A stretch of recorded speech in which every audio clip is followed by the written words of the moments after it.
ಆಸೆ ಆಸೆ ಆಸೆ ಮನುಷ್ಯಂಗೆ ಎಷ್ಟಿದ್ರೂ ಆಸೆ ತಪ್ಪಲ್ಲ. ಇಲ್ಲೋಡಿ, ಹಲಸಿನಕಾಯಿ ತಗೊಂಡಿದ್ದೀನಿ. ಯಾರ್ಯಾರಿಗೆ ಇಷ್ಟ? ಎಲ್ಲರಿಗೂ ಇಷ್ಟ ಆಗುತ್ತೆ ಹಲಸಿನಕಾಯಿ ಸಾಂಬಾರು ಅಂದರೆ. ಅದರಲ್ಲೂ ಈ ಸೀಸನಲ್ಲಿ ಎಳೆಕಾಯಿ ಹಲಸಿನಕಾಯಿ ತಗೊಂಬಂದ್ಬಿಟ್ಟು ಎಷ್ಟು ವೆರೈಟಿ ಅಡುಗೆ ಮಾಡ್ತಾರೆ ಅಂದರೆ ಎಷ್ಟು ಚೆನ್ನಾಗಿರುತ್ತೆ ತಿನ್ನೋಕ್ಕೆ. ಅದರಲ್ಲೊಂದು ಹಲಸಿನಕಾಯಿ ಸಾಂಬಾರು ಎಲ್ಲರಿಗೂ ಇಷ್ಟನಪ್ಪ ಈ ಸೀಸನ್ನಲ್ಲಿ, ಗೊತ್ತು ತಾನೆ? ನಿಮಗೂ ಇಷ್ಟನಾ? ಯಾರ್ಯಾರಿಗೆ ಇಷ್ಟ ಕಾಮೆಂಟ್ ಮಾಡಿ. ಇಲ್ಲಿ ನಾನೊಂದು ಚಿಕ್ಕ ಹಲಸಿನಕಾಯಿ ತಗೊಂಡು ನೀಟಾಗಿ ಅದ್ರ ಮೇಲ್ಗಡೆ ಸಿಪ್ಪೆಲ್ಲ ಎರೆದ್ಬಿಟ್ಟು ಕುಯ್ದು ನೀರೊಳಿಗೆ ಹಾಕೊಂಡ್ಬಿಟ್ಟಿದ್ದೀನಿ. ಇಲ್ಲಾಂದರೆ ಗೊತ್ತು ತಾನೆ, ನೀರಿಗೆ ಹಾಕಲಿಲ್ಲ ಅಂದರೆ ಅದೆಲ್ಲ ಕಪ್ಪುಗಾಗ್ಬಿಡುತ್ತೆ. ಹಂಗಾಗಿ ಕುಯ್ದ ತಕ್ಷಣವೇ ನೀರಿಗೆ ಹಾಕ್ಕೊಂಡ್ಬಿಡ್ತಿದ್ದೀನಿ. ತುಂಬ ಚೆನ್ನಾಗಿರುತ್ತಪ್ಪ ಈ ಸಾರಂತೂ. ಅದರಲ್ಲೂ ಅವರೆಕಾಳು ಜೊತೆ ಮತ್ತು ಕಡಲೆಕಾಳು ಜೊತೆ ಅಂತೂ ತುಂಬ ಚೆನ್ನಾಗಿರುತ್ತೆ. ಅವರೆಕಾಳನ್ನ ಹುರಿದ್ಬಿಟ್ಟು ಇದ್ರ ಜೊತೆ ಸಾರು ಮಾಡಿರೂ ಚೆನ್ನಾಗಿರುತ್ತೆ, ಮತ್ತು ಕಡಲೆಕಾಳನ್ನ ನೆನೆಸಿಟ್ಬಿಟ್ಟು ಇದ್ರ ಜೊತೆ ಮಾಡಿದರೆ ಸಾಂಬಾರಂತೂ ಸಕ್ಕತ್ತಾಗಿರುತ್ತೆ. ನೋಡಿ, ನಾನು ಇಲ್ಲೊಂದು 1/4 kg ಆಗೋವಷ್ಟು ನೈಟೇ ನೆನೆಹಾಕ್ಬಿಟ್ಟಿದ್ದೆ. ತುಂಬ ಚೆನ್ನಾಗಿ ನೆಂದಿದೆ. ಈ ಎರಡನ್ನೂ ಸಹ ಒಂದು ಸ್ವಲ್ಪ ಕುಕ್ಕರ್ಗೆ ಹಾಕ್ಬಿಟ್ಟು ಒಂದು 2-3 ವಿಷಲ್ ಕೂಗಿಸ್ಕೊಂಬಿಡೋಣ. ಏಕೆಂದರೆ ಹಲಸಿನಕಾಯಿ ಒಬ್ಬೊಬ್ಬರಿಗೆ ಹೊಟ್ಟೆ ನೋವು ಬಂದುಬಿಡುತ್ತೆ ನೋಡಿ. ಹಾಗಾಗಿ ನೀಟಾಗಿ ಬೇಯಬೇಕದು ಚೆನ್ನಾಗಿ. ಹಂಗಾಗಿ ಮೊದಲೇ ಒಂದು 2-3 ವಿಷಲ್ ಕುಕ್ಕರಲ್ಲಿ ಕೂಗಿಸ್ಕೊತಾ ಇದ್ದೀನಿ.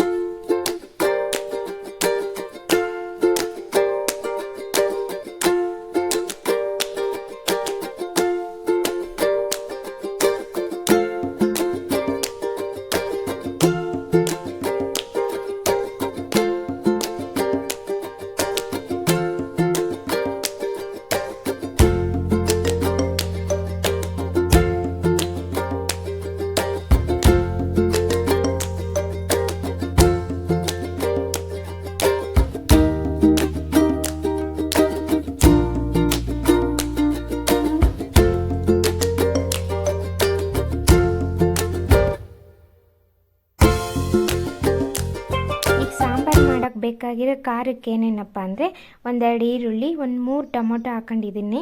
ಟೊಮೊಟೊ ಸ್ವಲ್ಪ ಜಾಸ್ತಿ ಇದ್ದರೆ ಸಾಂಬಾರು ಚೆನ್ನಾಗಿ ಬರುತ್ತೆ.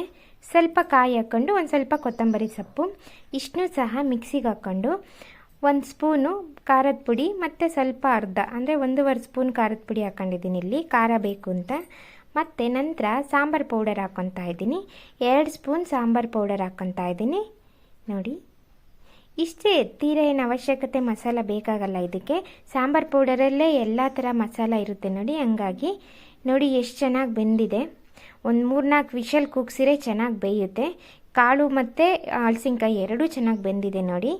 ಬೆಂದ ನಂತರ ಒಂದು ಸೈಡಿಗೆ ತೆಗೆದಿಕ್ಬಿಟ್ಟು ಈಗ ಸ್ಟವ್ ಆನ್ ಮಾಡಿಕೊಂಡು ಒಂದು ಬಾಣಲಿ ಇಟ್ಕೊಂಡ್ಬಿಟ್ಟು ಸ್ವಲ್ಪ ಎಣ್ಣೆ ಹಾಕ್ಕೊತಾ ಇದ್ದೀನಿ. ನಾನಿಲ್ಲಿ ಕೊಬ್ಬರಿ ಎಣ್ಣೆ ಯೂಸ್ ಮಾಡ್ತಿದ್ದೀನಿ. ಒಂದು 2-3 ಸ್ಪೂನ್ ಹಾಕ್ಕೊತಾ ಇದ್ದೀನಿ. ನಂತರ ಹೆಚ್ಚಿಟ್ಕೊಂಡಿದ್ದು ನೋಡಿ ಈರುಳ್ಳಿ, ಅದರಲ್ಲೇ ಒಂದು ಸ್ವಲ್ಪ ಈರುಳ್ಳಿ ತೆಗೆದಿಟ್ಕೊಂಡಿದ್ದೆ. ಬಾಯಿಗೆ ತಿನ್ಬೇಕಾದ್ರೆ ಈರುಳ್ಳಿ ಸಿಕ್ಕಿರು ಚೆನ್ನಾಗಿರುತ್ತೆ. ಈರುಳ್ಳಿ ಒಂದು ಸ್ವಲ್ಪ ಚೆನ್ನಾಗಿ ಫ್ರೈ ಮಾಡ್ಕೊಂಬಿಡೋಣ. ಇದರಲ್ಲೇ ಕಲರ್ ಚೇಂಜ್ ಆಗೋತಕ್ಕ. ಸೀಸನ್ನಲ್ಲಿ ಯಾವ್ಯಾವ ಕಾಯಿ ಸಿಗುತ್ತೆ ಈ ಥರ ಸಾಂಬಾರು ಮಾಡೋ ಕಾಯಿ, ಅದನ್ನು ಯೂಸ್ ಮಾಡಬೇಕು. ಹಿಂದಿನ ಕಾಲದಲ್ಲಿ ಅಷ್ಟಿಲ್ದಲ್ಲೇ ಇವೆಲ್ಲ ಮಾಡಿಲ್ಲ. ಇದೆಲ್ಲ ನಮ್ಮ ಅಜ್ಜಿ ನಮ್ಮಮ್ಮ ಮಾಡ್ತಿದ್ದ ಸಾಂಬಾರುಗಳೇ ತುಂಬ ಚೆನ್ನಾಗಿರ್ತವೆ. ನಾನ್ ವೆಜ್ ಯೂಸ್ ಮಾಡ್ದಲೇ ಇರೋರಿಗಂತೂ ಈ ಸಾಂಬಾರು ಒಳ್ಳೆ ನಾನ್ ವೆಜ್ ಥರನೇ ಇರುತ್ತೆ. ಒಳ್ಳೆ ಪ್ರೋಟೀನ್ ಇರುತ್ತೆ. ನಾನ್ ವೆಜ್ ತಿನ್ನೋರಿಗೂ ಅಷ್ಟೇ ನಾನ್ ವೆಜ್ ಫೀಲೇ ಕೊಡುತ್ತೆ ಈ ಸಾರು. ನಂತರ ನೋಡಿ, ರುಬ್ಬಿರೋದನ್ನ ಅದಕ್ಕೆ ಹಾಕ್ಕೊತಾ ಇದ್ದೀನಿ. ಮಸಾಲ ಎಣ್ಣೆಗಳಿಗೆ ಚೆನ್ನಾಗಿ ಇಟ್ಕೊಬೇಕು. ಒಂದು 5 ನಿಮಿಷ ಮಸಾಲಾನ ಚೆನ್ನಾಗಿ ಬೇಯಿಸ್ಕೊಂಬಿಡೋಣ. ಈಸಿಯಾಗಿ ಮಾಡ್ಕೋಬೋದು ಸಾಂಬಾರು. ಒಂದೇ ಥರ ಸಾಂಬಾರು ತಿಂದು ಬೇಜಾರಾಗಿರೋರಿಗೆ ಇದೊಳ್ಳೆ ತುಂಬ ಚೆನ್ನಾಗಿ ಟೇಸ್ಟ್ ಇರುತ್ತೆ. ಒಂದ್ಸರಿ ಮಾಡಿ ನೋಡಿ. ಆಲ್ಮೋಸ್ಟ್ ಎಲ್ಲ ಮಾಡೇ ಮಾಡ್ತಾರೆ. ಒಬ್ಬೊಬ್ಬರಿಗೆ ಹೊಸೊಬ್ಬರಿಗೆ ಗೊತ್ತಿರಲ್ಲ ಈ ಥರ ಮಾಡೋದು. ಅವರು ನನ್ನ ವಿಡಿಯೋ ನೋಡಿ ಇಷ್ಟ ಆದರೆ ಲೈಕ್ ಮಾಡಿ, ಕಾಮೆಂಟ್ ಮಾಡಿ, ಸಬ್ಸ್ಕ್ರೈಬ್ ಮಾಡ್ಕೊಂಡು ನೋಡಿ. ಸಾಂಬಾರು ಹೇಗೆ ಬಂತು ಹಾಗೆ ಕಾಮೆಂಟ್ ಮಾಡಿ ಪ್ಲೀಸ್. ನಂತರ ನೋಡಿ, ಸ್ವಲ್ಪ ಮಿಕ್ಕಿರೋದನ್ನು ಸಹ ಒಂದು ಎಷ್ಟು ಬೇಕೋ ಅದಕ್ಕೆ ನೋಡಿ ನೀರು ಹಾಕೊಳ್ಳಿ. ನಾನಿಲ್ಲೊಂದು 2 ಲೋಟ ನೀರು ಹಾಕ್ಕೊಂಡಿದ್ದೀನಿ. ಕಾಳಿಗೂ ಸಹ ಕೂಗಿಸ್ಕೋಬೇಕಾದ್ರೆ ಸ್ವಲ್ಪ ಉಪ್ಪು ಹಾಕಿರ್ತೀನಿ. ಈಗ ಮಸಾಲಾಗೂ ಸ್ವಲ್ಪ ಉಪ್ಪು ಹಾಕೊಂಡ್ಬಿಡೋಣ. ಉಪ್ಪು ಹಾಕೊಂಡ್ಬಿಟ್ಟು ಚೆನ್ನಾಗಿ ಒಂದು 5 ನಿಮಿಷ ಕುದಿಸೋಣ.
ಸಖತ್ತಾಗಿರೋ ಬಿಸಿ ಬಿಸಿಯಾದ ಹಲಸಿನಕಾಯಿ ಸಾಂಬಾರು ರೆಡಿ.